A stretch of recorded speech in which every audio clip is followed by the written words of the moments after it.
Сайхан өрхөм сонсогчдоо та бүхэнд энэ өдрийн мэндийг хүргэе. Манай өмгөөллийн MDS Хаан Лекс нөхөрлөлөөс 10 жилийнхээ ойн хүрээнд бэлтгэн хүргэж байгаа Impact Podcast ээлж дугаар та бүхэнд хүрэхэд бэлэн болсон байна.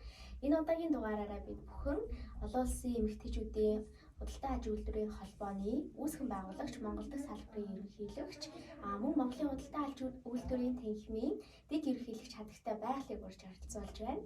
За бидний урилгыг хүлээж авч оролцоход маш их баярлалаа. За баярлалаа. Юун дөрөнд MDS Хаан Лексийн хамт олондоо 10 жилийн ойн баярын мэнд хүргье. За маш их баярлалаа. За Impact Podcast маань нэрнээсээ ч гэсэн үгсүүлээд ер нь манай подкастыг сонсож байгаа хүмүүст бидний зочны манай MDS өмгөөллийн нөхөрлөлийн харилцагч байгууллагын нийгэмд үзүүлж байгаа эерэг үр нөлөө юу юм бэ? Ямар өөрчлөлт авчирж байгаа вэ? Зэргийг төлхөө ярилцах зорилготой. Тэгэхээр өнөөдөр Монголын олон улсын эмэгтэйчүүдийн худалдаа аж үйлдвэрийн холбооны үйл ажиллагааны талаар та подкаст сонсож байгаа хүмүүст маань танилцуулж өгөөч. Мөн хизээ ямар зорилготойгоор одоо үйл ажиллагаагаа явуулж эхэлсэн. За үйл ажиллагаа явуулж эхэлснээс хойш тэдгээрээс онцлог одоо ямар үйл ажиллагаануудыг та дурдмаар байна вэ? Энэ тухайгаа ярилцаж өнөөдрийнхөө ярилцлагыг эхлэе. За IWFCI буюу олон улсын эмэгтэйчүүдийн худалдаа аж үйлдвэрийн холбоо 1992 онд Австралийн Мельбурнд үүсгэн байгуулсан. За одоо бид нэр дэлхийд даяар 16 салбар байгууллагатай үйл ажиллагаа явуулдаг. За Монгол дахь салбар байгууллага 2016 онд Мельбурнд бас олон улсын хурлаар батламжлагдаад 2017 оноос эхлээд үйл ажиллагаагаа явуулж эхэлсэн.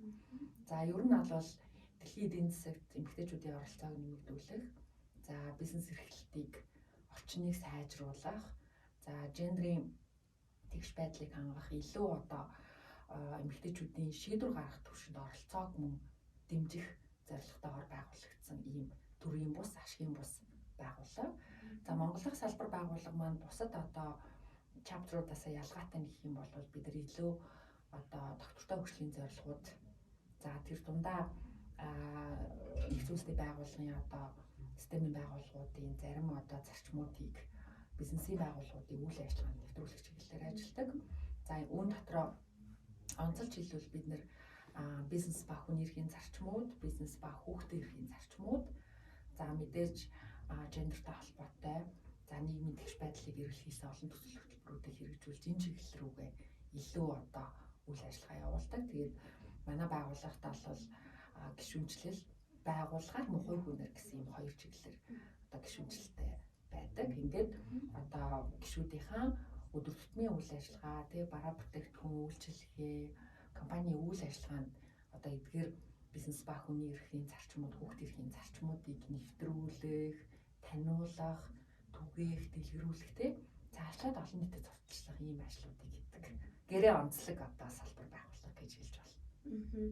Та бүхэн Монголд үүсгэн байгуулагдсан цагаас түрүүнд урьдчилсан доктортой хөгжлийн зорилгоодыг, хэрэгжилтийг Монголд биелэхэд хувь нэмрээ оруулах зэргээр ажилласан байна.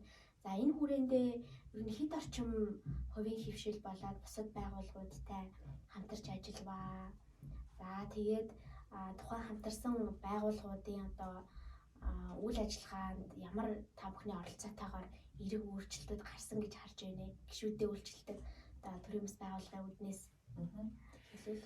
За бид нар анх бол үүсгэн байгуулагдаад илүү одоо 3 дахь орны зах зээл рүү бараа бүтээгдэхүүн экспортлох, за ганцхан экспорт гэхгүй те импортыг ч гэсэн нэмэгдүүлэх чиглэл дээр бас тодорхой ажлуудыг хийсэн. Тэгээд бид нэр салбар байгууллагууд дотроос илүүтэйгээр одоо Малайз, Индонез, Сингапур, за Өмнөд Солонгос гэсэн одоо бусад салбаруудтайгаа нэлээд одоо тодорхой төслүүдийн хүрээнд бол ажлуудыг бол хийсэн байж байгаа. Тэгэхээр энэ хүрээндээ ASEAN-ы холбоо буюу Зүүн Өмнөд Азийн орнуудын бизнес эрхлэгч эмэгтэйчүүд болон бусад холбооттой хамтарсан одоо төсөл арга хэмжээнүүдийг 17-18 онд бол хэрэгжүүлж исэн.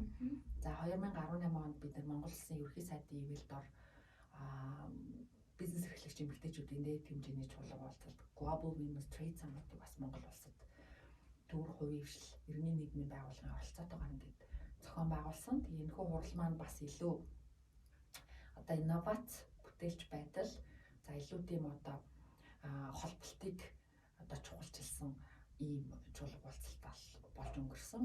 За 2019 оноос эхлүүлээд бид нэр Нэгдсэн улсны байгууллагын хүүхдийн сангийн техник тусалцаатаагаар яг энэ хүүхдийн эрх ба бизнесийн зарчмуудыг гишүүн байгууллагуудынхаа үйл ажиллагаанд нэвтрүүлэх ажлыг бол эхэлсэн. Ингээд 2019 оны 11-р сарын 20-нд хүүхдийн эрхийн конвенц батлагдсан өдрөөр манай одоо 12 гишүүн байгууллага бол энэ чиглэлд цаашид ажиллана гэдэг үүрэг амлалтаа өгсөн байгаа. Тэгээд 20 онд бол манай MD Санал X нэгдэж орсон.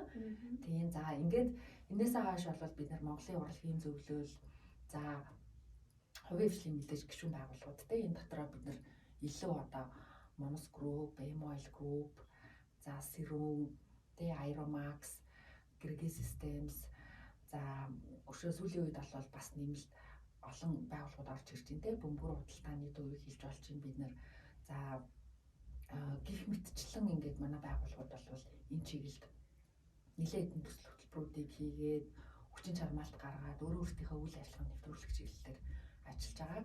Сүүлийн үед бол мэдээж манай MD Санал X-аас дахиад дурдна. За Хапуу хувьцат компаниг ярьж болно. Нэлээд одоо юм хүн эрхийг дээдэлсэн, нийгмийн тэгш боломжийг эрэлхийлсэн бизнесийн үйл ажиллагааг одоо чухалчлах ажлуудыг бид нар ингээ хийгээ явж байгаа. Тэгэхээр үндсэндээ бол ер нь төрийн бодлого шийдвэр ажлуудыг бол хувийн хвшил дэмжиж ажиллах эргээгээд иргэний нийгмийн байгууллагуудтайгаа хамтарсан одоо нийгмийн асуудлыг шийдвэрлэнгээ одоо бизнесийн үйл ажиллагаа тогтвортой явах энэ чиглэлүүд рүү бол нэлээдгүй ажлуудыг хийсэн. Одоо 2021 оны хувьд IWC Монгол байгууллага Швейцарын хөгжлийн агентлагийн бас тэтгэлгээр Zoom би тэгш оролцоот нийгмийг эрхэмлэгч үеийн төлөөлөл уран бүтээлчдийн манлайлал төсөл хэрэгжиж байна. За Нэгдсэн улсны байгууллагын хөгжлийн хөтөлбөр дээр хэрэгжиж байгаа Европын холбооны санхүүжилттэй бизнес ба хүний эрх хөтөлбөрийн хүрээнд мөн гадаад харилцааны яамны дэмжлэгтэйгээр бизнес ба хүний эрхийн зарчмуудыг нэвтрүүлэхэд эрдэмтэн судлаачдын оролцоо нэвтрүүлэхин төсөл бас яг одоо хэрэгжиж явж байна. Ингээ 11-р сард бид нэр Монгол дахь бизнес ба хүний эрхийн сэдвт ийм олон улсын эрдэм шинжилгээний хурлыг бас зохион байгуулахаар ажиллаж байна гэдэг. Ер нь бол их өргөнд ажиллаж байгаа. Тэгээд гишүүн байгууллагууд маань ч гэсэн одоо эдгээр зарчим илүү одоо тийм хариуцлагатай, байнгын тогтвортой одоо бизнесүүдийг эрэлхийлэх тийм ээ. Эргээгээд бизнесийн үйл ажиллагаа нийгэмдээ ямар нэг байдлаар одоо ашиг тусаа өгч идэг. Эргээгээд энэ харилцан одоо тухайн ашигын төлөх үйл ажиллагааг тогтвортой байлгах руу чиглэсэн ажлууд хийж байгаа. За бүр цаашлаад харах юм бол эдгээр одоо зарчмууд тогтвортой хөгжлийн зорилгоодыг бизнесийн үйл ажиллагаанд нэвтрүүлснээрээ энэ нь өөрөө одоо экспортод гарах одоо дараачийн алхмуудад нь дэмжлэг болох тийм ээ. Олон улсын янз бүрийн одоо санхүүжилтийг татгаж ч гэсэн илүү одоо хөшүүрэг болох тий.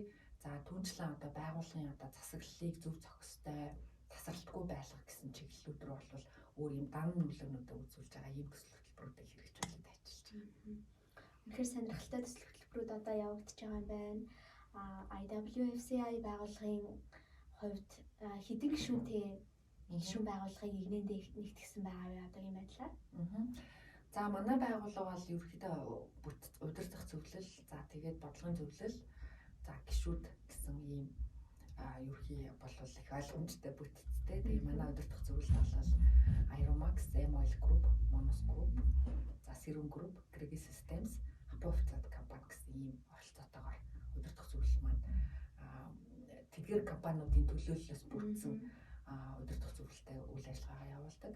За бодлогын зөвлөлт маань бас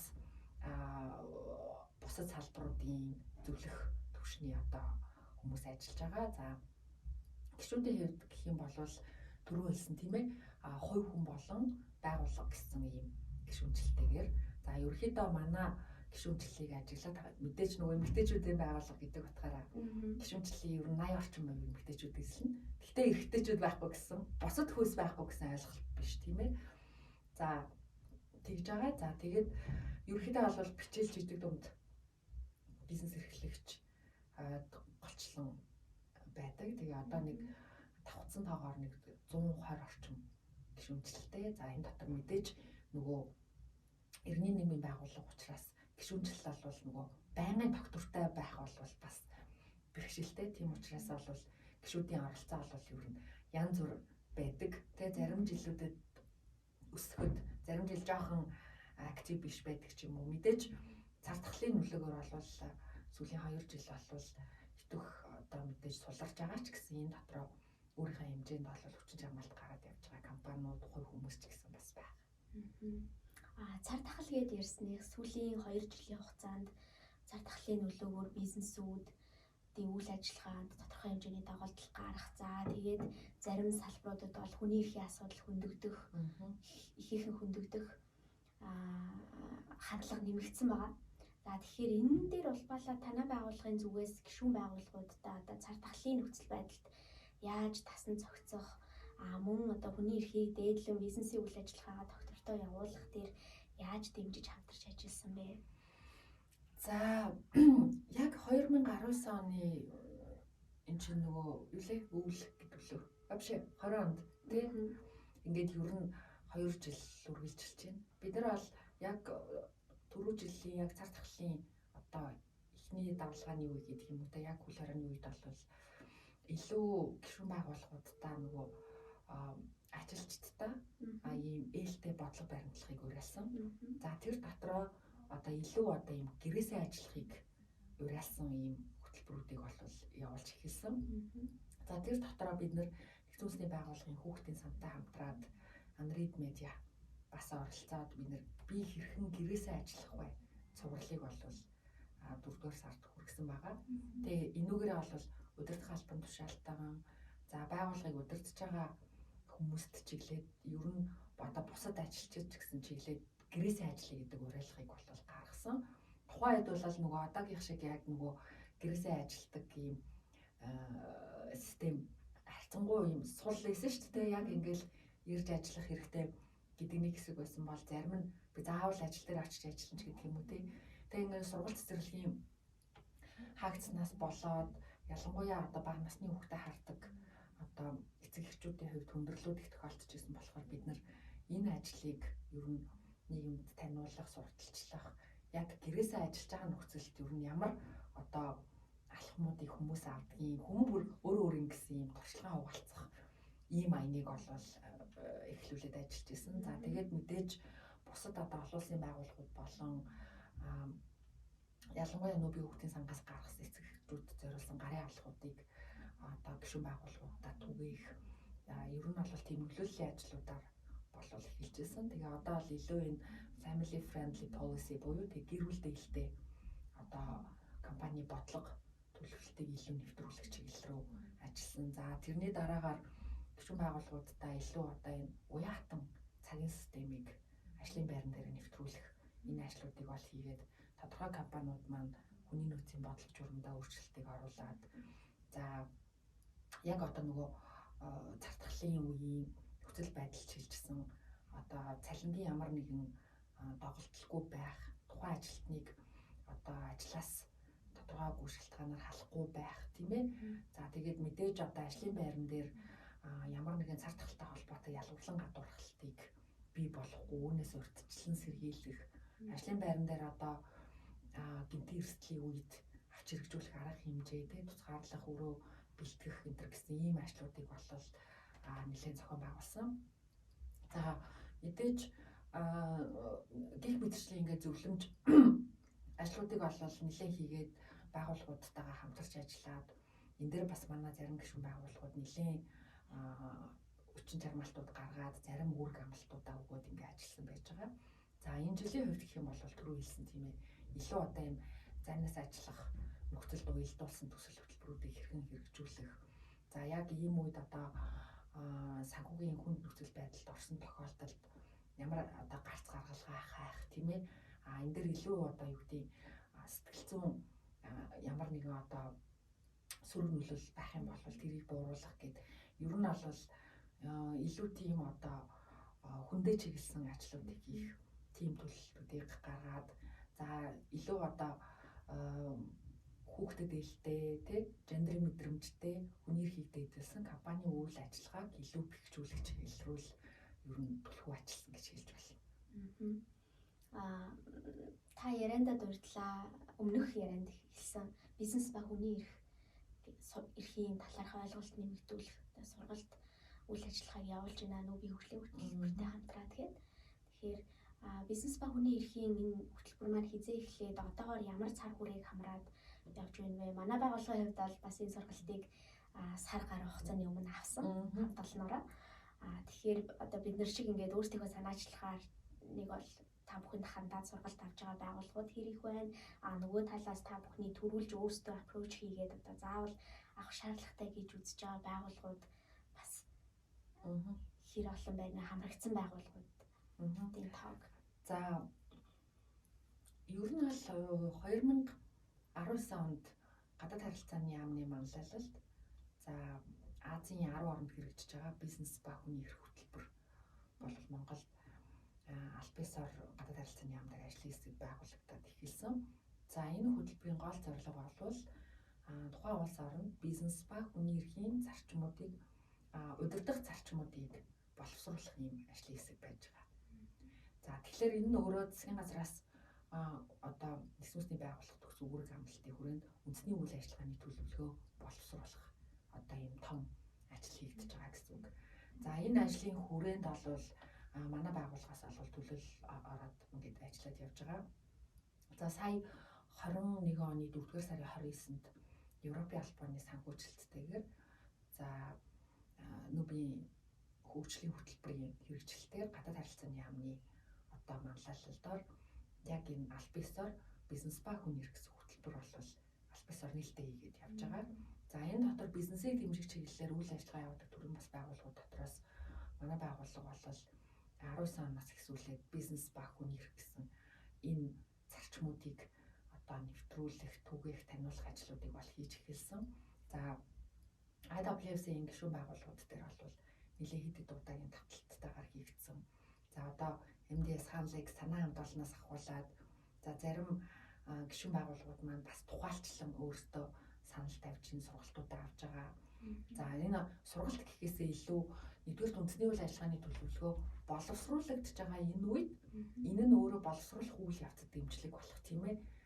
Харьцангуй нөгөө юм салбар хоорондын шинж чанартай юм шинэ чиглэл болж тренд болж хөгжиж байгаа учраас сургалт гэхээсээ илүү мэдээлэл өгөх.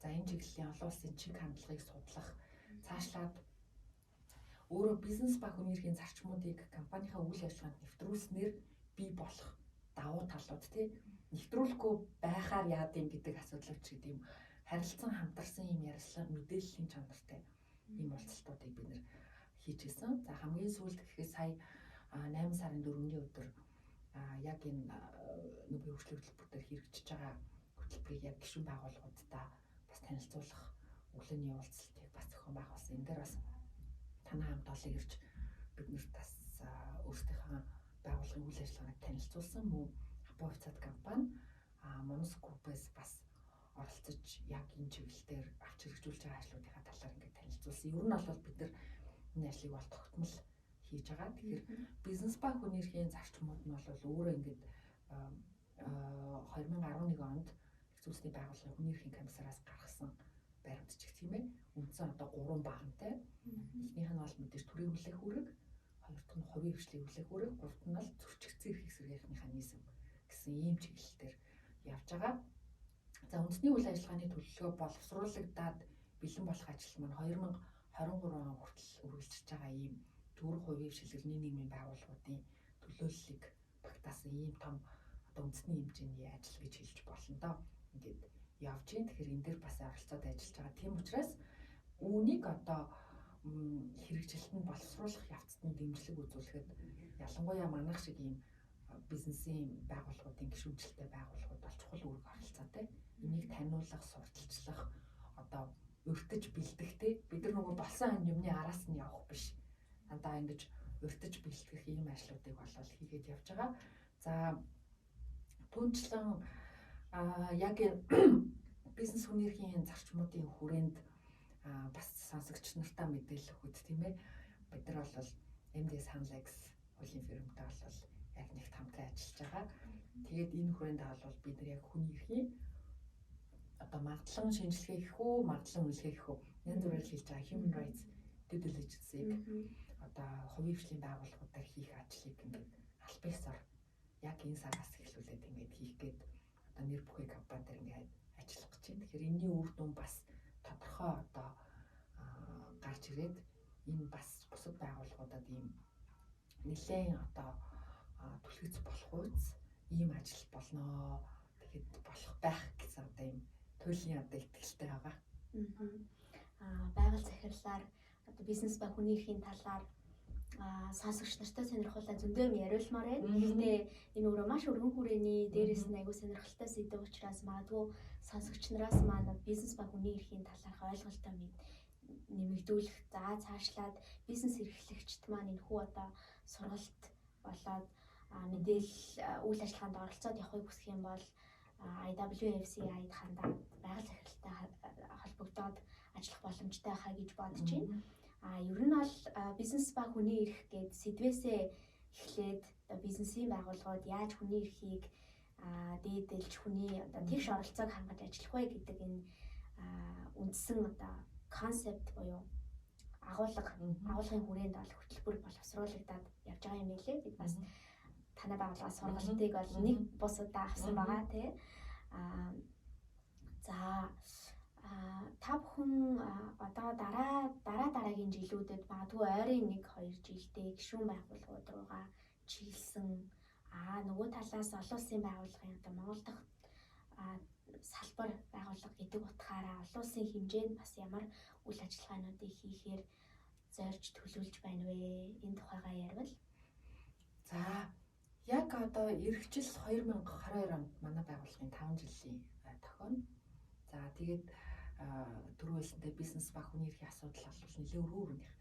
Яг энэ дээр түрүүнийх дээр нөгөө нэмэт хэлэхэд компани нийгмийн хариуцлагатай их холох хандлага байдаг.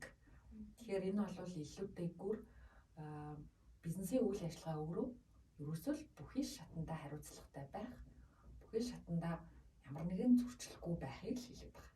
Ерөөсөө альч шатандаа л компани хариуцлагатай үйл ажиллагаа явуулж байгаа бол энийг одоо бизнес үнэрхийн чиглэл рүү оруулж болно тий.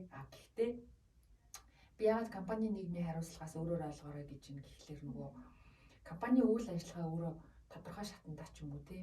Эсвэл үйлдвэрлэлийн процесс, ханган нийлүүлэлтийн сүлжээндээ алдаатай байгаа хэрнээ одоо манайхны ойлгодгоор нийгмийн хариуцлагагаа хүрээнд гэж тодорхой ажлуудыг хийснээрээ тэр бол бизнес үнэрх болохгүй л гэсэн санаа хэлэх гэж байгаа.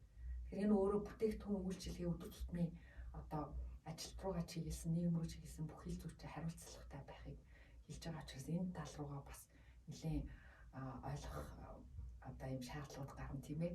Тэгэхээр энэ дээр бас түрүүний баярлалаа чамд манай байгууллагын IWFCI Mongolia пэйжээр ороод бас манайх руу холбогдоод ингэ мэдээллүүдийг авах бүрэн боломжтой. Тэгээ бид нар бас нээлттэй үн төлбөргүйгээр одоо эдгээр сургалтууд болон мэдээллүүдийг ингэ түгээх ажлуудыг хийдэг байгаа. За ирээдүйн бид нар юу төлөвлөж гин гэж түрүүн асууж байна. Одоо 5 жил болох гэж байгаа. Тэгэхээр манай байгууллага бол илүү яг энэ бизнес ба хүний эрх, бизнес ба хүүхд эрхийн зарчмуудыг нэвтрүүлэх ажлаа илүү чамбааруулах чиглэлтэй бол мэдээж тасралтгүй ажиллана. Илүү олон компани үйл ажиллагаанд эдгээр зарчмуудыг нэвтрүүлэх, илүү одоо олон компани ажилтан албан хаагч нар тий оролцогч талуудад энэ зарчмуудыг ойлгуулах, илүү олон байгууллагуудад эдгээр уялдаа холбоог таниулах тий өшөө бусад одоо энэ салбарт амнсан энэ олон сүлжээнүүд рүү энэ харилцан холбоо тий уялдаатай байлгах энэ чиглэл рүү бол илээдгүй ажлуудыг хийн. За түнчлэн манай байгууллага бол яг энэ бизнес ба хүний эрх тий за энэ гендер нийгмийн тэгш оролцоог гэрмэлцсэн энэ ажлуудыг бол илүү бас юм бүтээлч үйлдвэрлэлийн салбараар дамжуулж хийх ажлуудыг бас 2020 оноос эхлүүлсэн. За энэ хүрээндээ Монголын урлагийн зөвлөлтөй хамтраад төрүүлсэн би тэгш оролцоод нийгмийг ирмэлцэгч үеийн төлөөлөл гээд бид нар эхний ээлжинд бол фото зураг. За энэ жил бол богино хэмжээний одоо видео контент бүтээх уралдаанаар дамжуулаад залуучуудад бас таниулах, сурталчлах тэр ажлуудыг хийж байгаа. За манай байгууллагын хувьд мөн түнчлэн зөвхөн одоо энэ хүрээнээс гадна бол яг соёлын болон бүтээлч үйлдвэрлэлтэй. За бүтээлч үйлдвэрлэл гэж ярьж байгаа энэ чиглэлээр 20 оны эхний хагасаас эхлүүлээд бид нэлээд ажлуудыг төлөвлөөд төслүүдээ хэрэгжүүлэхээр ажиллаж байгаа. Энэ дотроо бид нар бүтээлч үйлдвэрлэлийн кластер байгуулах ажлын суурь судалгаа, суурь ажлуудыг бол энэ ондоо хийгээд 2022 оноос энэ ажлаа нэлээд одоо эрчимжүүлэх төлөвлөгөөтэй ажиллаж байгаа. Тэгэхээр бүтээлч үйлдвэрлэлийн салбарыг илүү нөгөө кластерчсан хэлбэрт оруулах ийм загвараар одоо дараагийн шатанд гарах ямар боломж болцоо энэ оролцогч талуудыг хэрхэн оролцуулах уу гэсэн нэг ийм төсөл явж байгаа. За мэдээж одоо өшөө бүр нарийн ярих юм бол угуул иргэдийн асуудлаас эхсүүлэл бизнесээр дамжсан янз бүрийн одоо сөрөг нөлөөллийг бууруулах тийм ээ.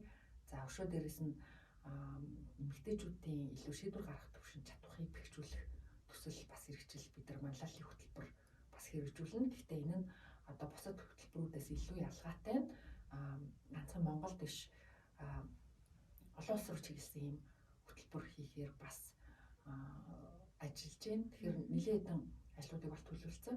За мэдээж сая энэ жил бол Монгол улс нэгдсэн үндэсний байгууллагт хэлсэн 60 жил тохиолж түүхэн. Тийм тэгэхээр түрүү хэлсэн бид нар тогтвортой хөгжлийн зорилгоодыг хувьчлалт бас хангаж ажиллах, нэвтрүүлэх, эрчимжүүлэх ийм зорилгыг бас агуулдаг. Тийм учраас энэ хүрээндээ бид нар бас энэ 2030 онд хүрэх энэ зорилгуудад хүрэхэд энэ хурцгуур 10 жил гэж төржилээс хэлсэн тийм ээ. Тэгэхээр энэ хүрээнд бид нар тогтвортой хөгжлийн зорилгоодыг мөн одоо бизнесийн байгууллагын үйл ажиллагаанд чиглүүлэх Global SDG Compass гэсэн хөтөлбөрийг бас эхлүүлэх ийм чиглэл рүү бас ажиллаж ийн гэд нэлээдгүй ажлуудыг төлөвлөсөн байна. Яг одоо л нөгөө эх жилүүдийнхаа төлөвлөгөөнүүд 22 оны 5 жилийн айн бас үйл ажиллагаануудыг ингээ хилцээд байж байна. Мэдээж түрүү хэлсэн бидний гол бас MD Sunlex-тэй бас хэрэгжүүлж байгаа гол төсөл маань бол Human Rights Due Diligence-ийг байгуулгын үйл ажиллагаанд хийх бидний ийм бүтээгдэхүүнийг бас хамтдаа шинээр хөгжүүлж байгаадаа бас маш их баяртай байгаагаас хэлье. За баярлалаа. 5 жилийн ойн үйл ажиллагаа болоод сая дурдсан төлөвлөгөөт ажлуудынх нь хэрэгжилтэнд амжилт хүсье. За тэгэхээр подкаст маань өндөрлөх төхөж байна. За миний зүгээс танаас асуугаагүй. За өнөөдөр сонсогчд маань хэлхийг хүсэж байгаа зүйл байвал танд микрофоноо нээлттэй үлдээе. За ямар ч гэсэн та бүхэнд баярлалаа. Ер нь бол байгууллагынхаа үйл ажиллагааг бас танай подкастаар дамжуулаад ярих. За бас танилцуулах боломж олгосон бас түлийн баяртай байна. Тэгээ мэдээж энэ бол MD Sunlex хөлийн фирмийн 10 жилийн хүрээнд чи битээр бас өнөөдөр уулзж байна. За мөн түнчлэн Sunlex маань бол энэ жил манай байгууллагын гишүүн болоо. Түрүү жил гишүүн болоод ингээд бизнес баг хөгжих эрхийн зарчмуудыг өөрийнхөө үйл ажиллагаанд бол маш мундаг ийм төргийн шуурхай нэвтрүүлээд ийм бодит үйл хэрэг болгоод өнөөдөр ийм жишээ байгууллагууд болж ингээд яригдж байгаад бол бид бүхэн туйлын талархалтай ханддаг.